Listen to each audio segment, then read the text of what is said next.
দর্শক, আজকের ভিডিওতে আমরা রয়েছি চায়ের রাজধানী খ্যাত সিলেটের শ্রীমঙ্গলে। আমার পিছনে দেখতে পাচ্ছেন সিলেটের শ্রীমঙ্গলের চাকন্যার যে ভাস্কর্য, সেই ভাস্কর্যটি মূলত এই অঞ্চলেই হচ্ছে অধিকাংশ চা বাগান। আমার পিছনের এদিকটাতে যদি দেখাই, এদিক দিয়ে যতদূর চোখ যায় সবই হচ্ছে চা বাগান। এবং সিলেট শ্রীমঙ্গলের চায়ের রাজধানী বলার কারণে এটি, কারণ এই এলাকাতেই রয়েছে সব থেকে বেশি চা বাগান।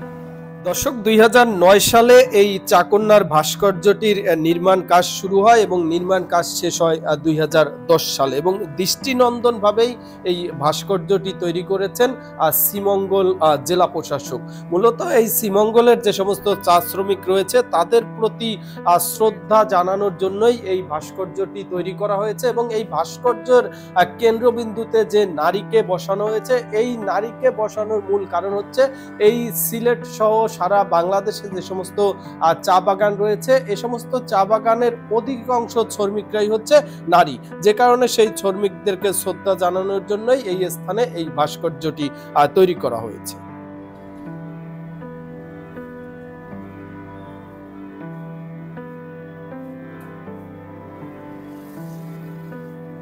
দর্শক, এটা হচ্ছে সিলেট শ্রীমঙ্গল মহাসড়ক এবং এই মহাসড়কের দুই পাশেই অসংখ্য চা বাগান রয়েছে। এদিকটাতে যদি একটু দেখাই, আমার পিছনে দেখতে পাচ্ছেন যতদূর চোখ যায় সবই হচ্ছে চা বাগান।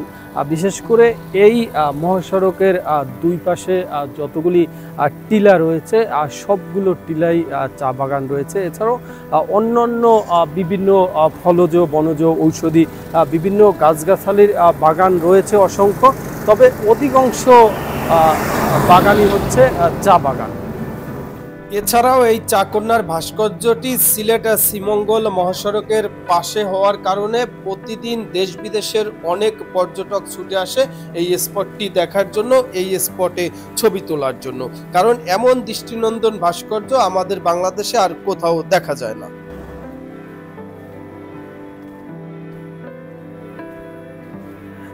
এবং এই চাকন্যার ভাস্কর্যের পাশেই ওয়েলকাম টু শ্রীমঙ্গল নামে একটা সাইনবোর্ড করা হয়েছে। মূলত এরকম সাইন সারা বাংলাদেশেই পর্যটক স্পটগুলোতে করা হচ্ছে পর্যটন শিল্পকে বিকশিত করার জন্য। ঠিক সেরকমই একটি সাইন এই চাকন্যার পাশেই করা হয়েছে।